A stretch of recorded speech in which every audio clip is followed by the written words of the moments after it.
I'm a little tired today, so I didn't really have a big weird. I didn't have a big noise to do, but I guess that kind of covered it. So, alright, I'm here with my fourth installment of my Dinosaur Jr. Album Introspective, and we're here with the Green Mind album, which is the fourth studio album by Dinosaur Jr., and it was released in 1991. So my last video, I said that Bug came out in 1993, and I totally lied, and it actually came out in 1988, so I'm very sorry. But anyway, this album was a first for many things for the band. It was the first album to not feature the original lineup with the departure of bassist Lou Barlow. It was also the first album to be released on a major label, which was Sire Records at the time. They're probably dead. And this was also kind of a point where Dinosaur Jr. kind of was getting away from their sludgy sound and getting more of like an indie rock kind of vibe going, a little bit more usage of like acoustic guitars, a little more use of J Mascis's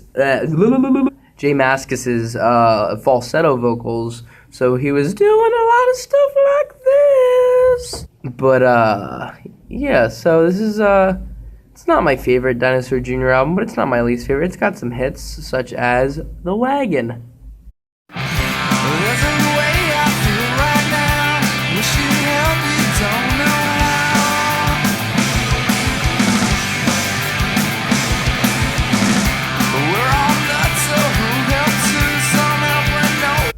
And, you know, as you can see, like, there's a lot more layering in the guitars with acoustic guitar in the background, which is obviously a recording trick that has been, you know, going on forever. But there were a lot of there are a lot of songs, such as Blowing It, that kind of had more angular parts in them that you know, made Dinosaur Jr. a little less of like just a grungy, sludgy band, and made them kind of more respected as like an intricate, you know, band.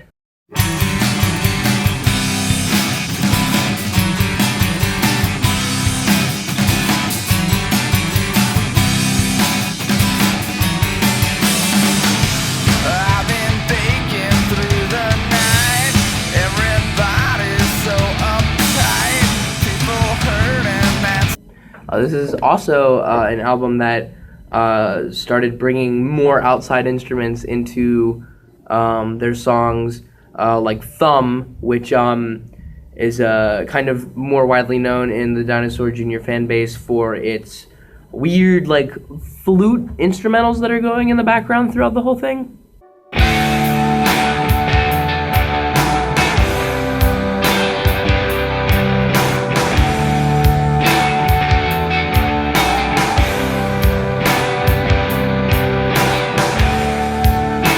Oh, I'm really dizzy now. Give me a second. Yikes. Oh, jeez. Gosh. Oh, jeez. Oh, wow. Then there were more acoustic tracks, like Muck.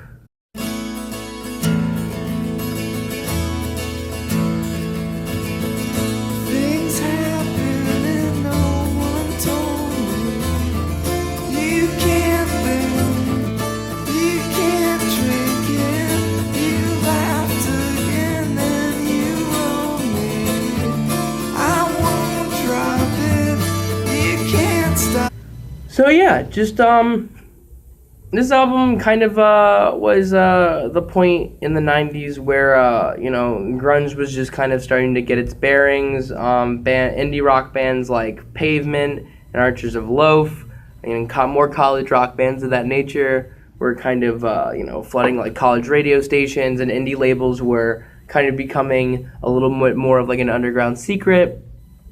And Dinosaur Jr. was definitely right in the middle of all that. You know, bands like Nirvana would open for them before Nirvana started to get to the, you know, Titanic point that they were at.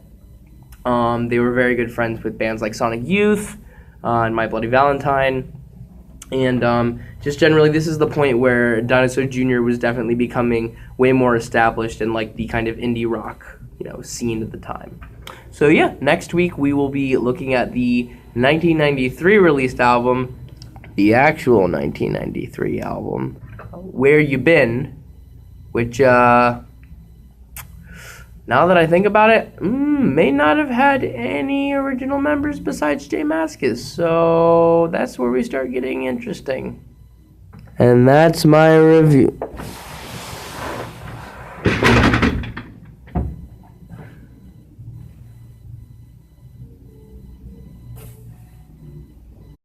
And then the album was kind of the starter album for kind of Jay Mascis's solo endeavors, which included a lot of acoustic material like Flying Cloud.